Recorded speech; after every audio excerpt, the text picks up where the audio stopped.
to understand what are they out there and what they can use and how they can actually collaborate with different solution providers, service provider to have a better identity and access management governance. Allan, this morning we heard from SailPoint to talk about the identity access management governance framework. We also heard from Fortran to talk about digital identity.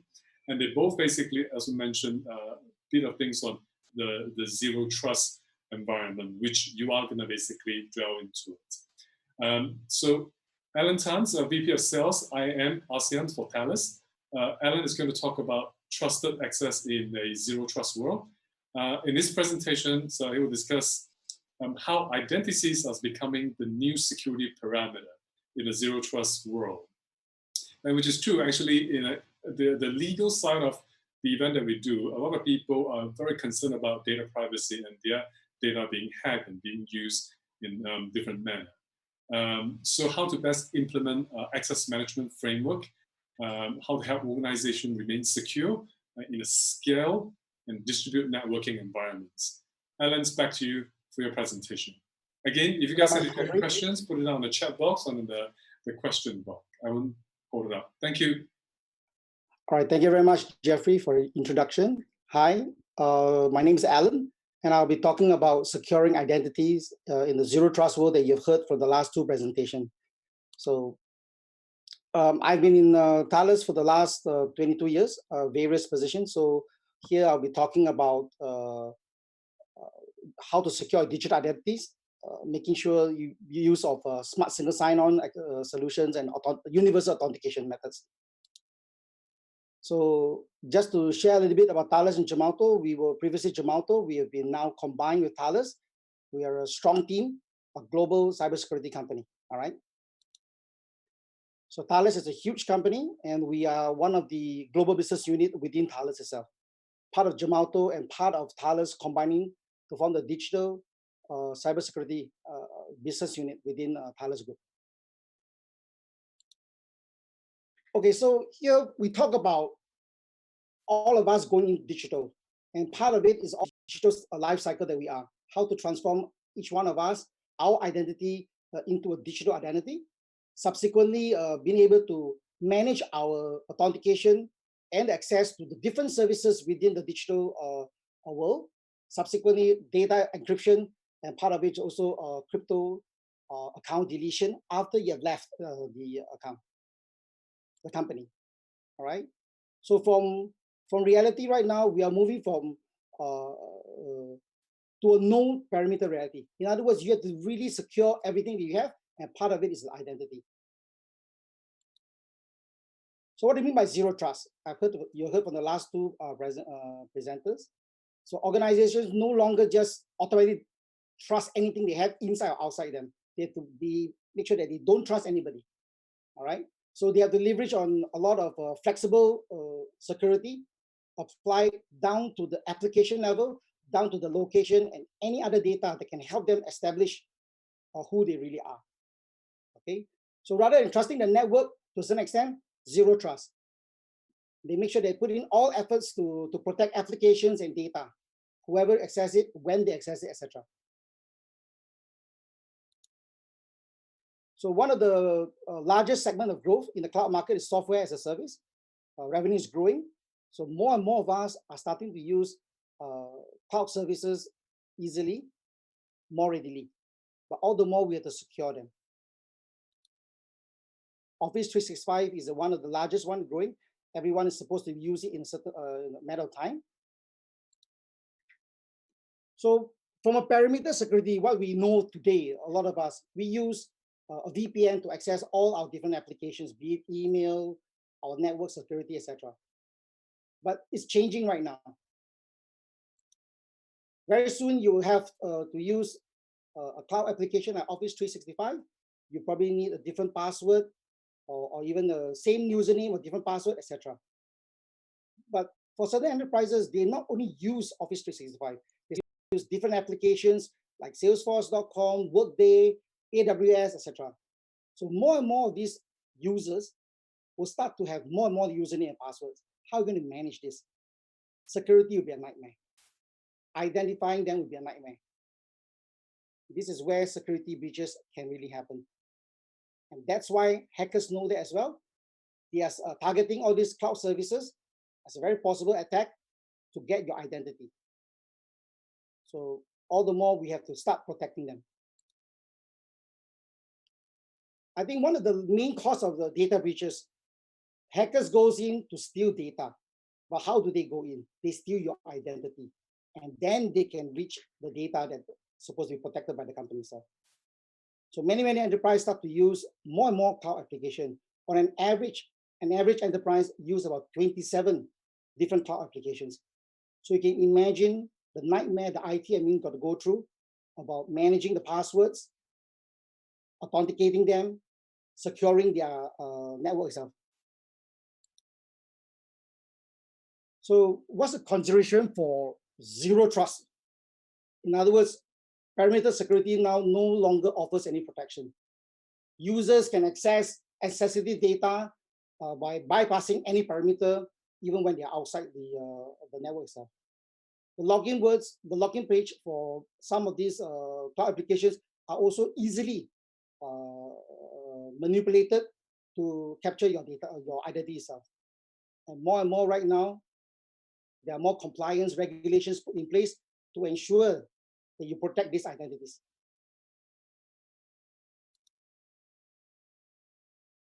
So cloud applications easily vulnerable to attack. I think all of us know Office 365 is in the public domain, whether it's SFDC, Salesforce.com, or the rest, all of them are as well. So there's no real barrier in place except for a password.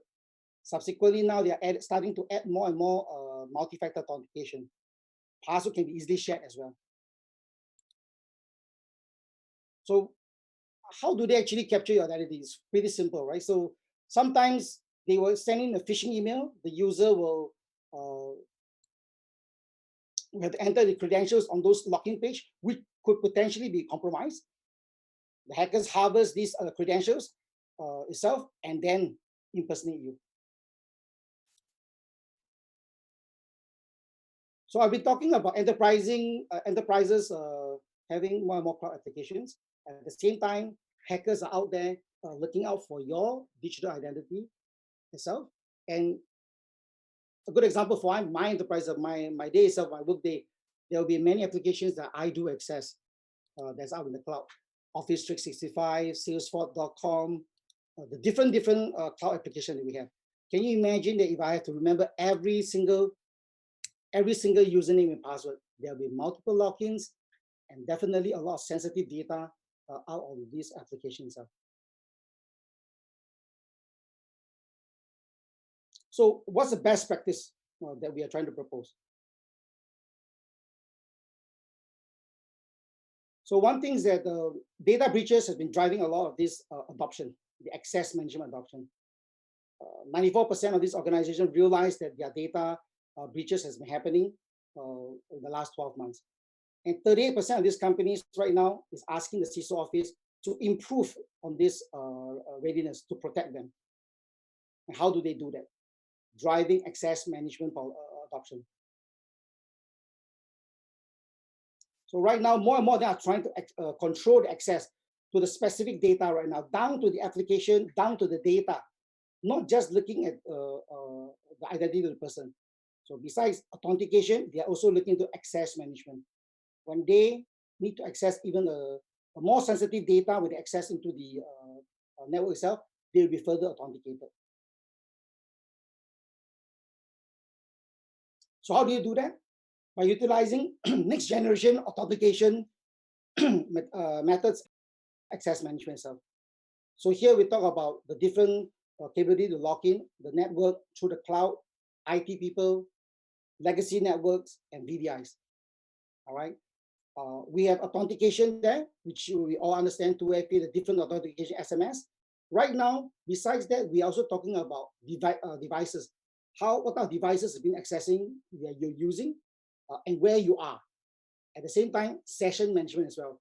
If you log in for one application through MFA, subsequently going to another application, you may be needed to do a step-up authentication, further authentication to really make sure who you really are. So the business drivers for such a solution, access management itself, digital and cloud transformation. More and more companies are starting to outsource. They move on to third party to manage their application, moving out to the cloud, not from the on-prem again. Technology innovations, more and more cloud deployment we talk about. Security. In the past, we talk about business liability. Right now, even when you lose your identity, sometimes some companies or countries, they put a personal liability on you as well to make sure you are also personally liable if there are losses. Last but not least, compliance, not just global compliance, but also local country compliances as well. And definitely borderless. Right now, you're accessing data from anywhere and everywhere. So applying security at the application level, who goes in, when they go in, how they go in, for the different cloud applications is very important. The first step is to access the risk parameter of the data itself. You know where your data is sitting, how secure those data are, and you define who can access them, when they can access them, and whether they have done the correct or appropriate authentication methods. For example, nowadays everybody use SMS, OTP itself. But when you access a much more secure cloud application, you will tell them, I need you to further authenticate, no longer by SMS, could be a different channel, could be a different authentication method, a higher surety one, for example. All right? Last, you manage your risk by defining policies. What are identities, when they can process, when they can access it, and when they can't. For example, like you could have customer service guys, only during office hours they can access the resource. After that, they shouldn't, and they cannot. Last but not least, the solution must be able to detect any unusual security events, assessing it, different time of access, and came up with a report, and you can feed up to the SIEM for any kind of risk management. You can also block them, and also or to ask them to do a step-up authentication when required. So it's very important to do these three different types of risk itself, to assess the risk, manage, and then to contain the risk itself.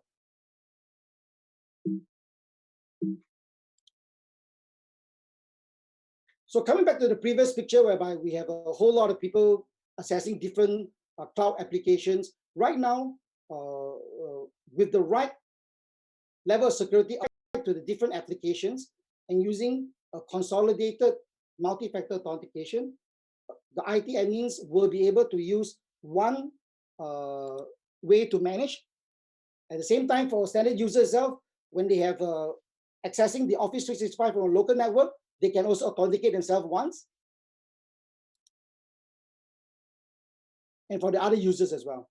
And all of them could be using different authentication methods. like what you see on the slide on the left-hand side, the IT admins, they will be issued smart cards. That's one way of authentication. Subsequently, for the standard users, they're using Kerberos, PKI methodology. At the same time, for other C-suite, they could be even use higher security like push out-of-band push authentication through the mobile app, or even passwordless with the grid solution. So depending on the type of users, they could be given different authenticators, smart cards, grid tokens, soft token, hardware tokens to access to the different applications that they have.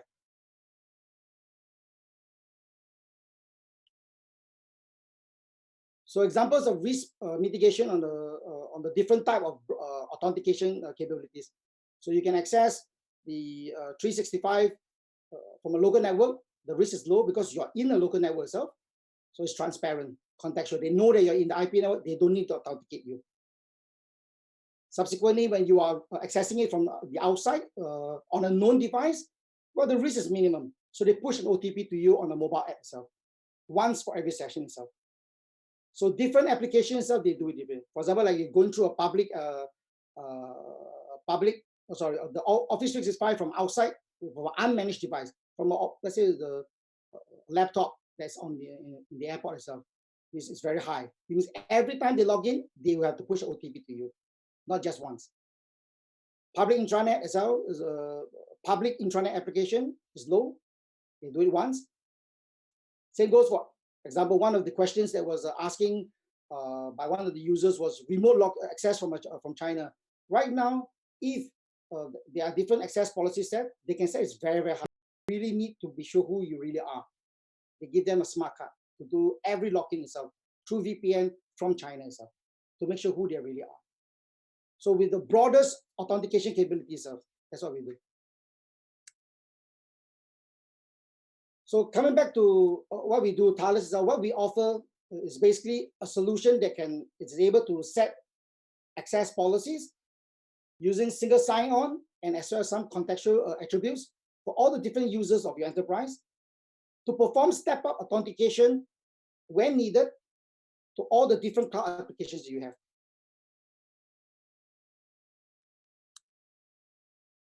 So one of the core messages that we are trying to deliver here is that basically using our solution, you prevent breaches due to identity protection. You enable business transformation up to the cloud securely. You could be at ease that applications holding your data, the first thing, your identity is securely protected. At the same time, simplify compliance with one solution itself, used for the different cloud applications. Not using different cloud applications, multi-FA, but using one consolidated multi-FA solution with single sign-on from Thales to manage your digital lifecycle. So why Thales itself? We've been 30 over years in the identity and access management business. We've been doing it for more than 30 million users right now on our cloud platform. And definitely we are one of the pioneers in this cloud authentication, all right? And definitely a PKI authentication leader because we've been a smart card company, an identity security company for many, many years.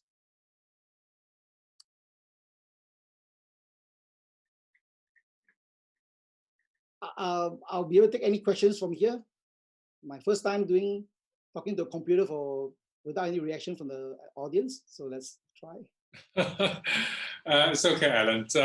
It's a brave new world now. So we do have questions. Okay.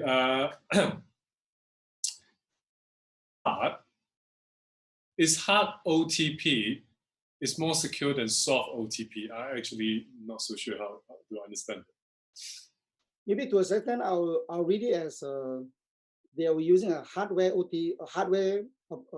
tokens comparing to a software token. That's what it's trying to refer to, right? Probably, yeah.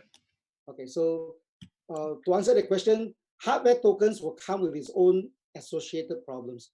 I do have a lot of customers doing hardware tokens, and one of the most common they share with me, they lose the tokens, they have to get it replaced, etc. There will be logical issue, there will be storage issue for the tokens as well. So it's different. But from a security level, let's talk about security level right now. So besides logistical distribution of the tokens, that's where the main issue are. The software tokens are very minimal of this, very little of these issues because it's readily available, downloaded from the internet or onto the app itself. onto your laptop.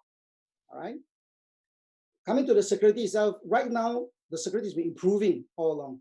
Even banks right now are moving from hardware token to token. It really tell you, from a software token point of view, there are security where they put in place, protection of the token seed itself securely with our solution or HSM solution, etc. To make sure those seeds, those token seeds are very well protected. So to tell you the truth right now, I feel that both of them gives you the same level of security, but from an implementation point of view, the hardware tokens may be a more difficult to distribute to everybody. Okay. Allan, I mean, zero trust is not a new thing. It's also same as, you know, just don't click on link or anything like that. It's a phishing game, whatever, and that's the thing. And people still do it because of convenience. They need to access things quick. Especially right now, you know, they work from home, work from somewhere else, and even in places like in Manila or Indonesia, or they can't go back to their province, they have to work at their, you know, somewhere else or anything like that. They, you know, when they want to access stuff, they will access stuff. I don't think a lot of employee or a lot of people will basically deploy, zero trust because they are not IT trained people. So if they are going to deploy Thales IAM solution, how are you going to ensure that they are protected in the what we call the zero trust environment? If I'm okay, basically the zero trust tells you that you shouldn't, you shouldn't trust everybody easily within the network itself, especially on the single sign-on portion. And today, when you use single sign-on solution, you log on onto one application securely. Subsequently, you could be using a second or third application within your network or within your session itself. Now, the question is that when today you log in one application, let's say Office 365, subsequently I log in onto a financial portal, for example. This financial portal allow me to do or access data that is more sensitive, or allow me to do financial transactions which requires a higher authentication. In today's single sign-on session, most of them, they allow you to log on easily. But with zero trust, you have to understand that when you go to the next application, you need to access the policy. You need to access the access policy and the identity of the person, whether or not you need to make sure you authenticate them again. Now, authenticating again doesn't mean that you authenticate using the same authentication method. You could be using a different form of authentication method. Could be PKI, could be push OTP, instead of just a normal SMS, for example. That's what we mean by zero trust. So whatever every application you go to, don't trust them, authenticate them again when it's needed for higher security. No, what I meant is, you know, so, like if I'm a user and everything like that, so automatically if I log onto another application, I would need to basically push another one-time password. Just the system will protect me instead of I have to basically overthink security, because, you know, when you are now, look, I work from home and I have kids, and I have to be the teacher, I have to be the cook, I have to be everything and stuff like that. So when you are, you know, going into an environment where, I need to access things fast, I need to basically send this file fast, can I use this network? I'm in a public Wi-Fi, etc. and that sort of thing. So the zero trust environments allow us, I mean, obviously, if we're using Thales system, and what I'm trying to say is that, does it allow us to basically stop, you know, this, and remind us that this network is not safe, don't use this network, or, you know, you do need another password to make sure that you are safe who you are. Is that what it is? To a certain extent, yes. Because when we do detect where you are from, how you have logged in, we can apply the appropriate security policy that your enterprise is comfortable with. If they require you to do a separate authentication, you will. So there will be some kind of a, I would say, ease of use together with security policy. Okay. Now, if you want everything to be easy, they just, so in other words, they will usually do the necessary authentication or security when they need you to do. Yeah. Yeah, I understand that, because financial services and also other industry, they all basically have different requirements. So we have one question coming in, okay? What are the most common use case for Thales IM solution? Right. For today's world, VPN is one of them. For example, today's right now, everybody seems to have to work away from home. Many of my new customers, and for the last 2 months, a lot of our new customers, they would really require their IT staff to actually deploy the multi-factor authentication without them going down to the office. How do they secure the applications that's on-prem, that's also on the cloud itself? Our trusted, SafeNet trusted access could be deployed over the cloud easily, simply, securely, remotely for the customers as well. Okay. Well, we don't have any more questions. Thank you so much for a great presentation. Any attendee, ladies and gentlemen, if you do have questions, please basically put down there. But can we go back to your first slide that you can show your email address or any email address that you want people to reach you or any of the Thales representative to ask you questions privately, etc. and that sort of thing. I don't have a slide, but maybe I can send to everybody, whoever needs to. Type it in the box, and they can actually reach you or anyone that you want them to reach. Because in the past few weeks, we have a lot of people, you know, after they relook at the slide, they basically understand more. Then they wanted to ask the private questions with the presenter or speaker or anything like that. So, you know, this way you guys can communicate secretly. Thank you so much, Allan. Thank you again. Thank you, ladies and gentlemen. We have our final sessions at 2 p.m. Right now we break for lunch. Please do log on at 2 p.m. Or stay on and turn off your microphone and webcam. I'll see you back here at 2 p.m. Thank you.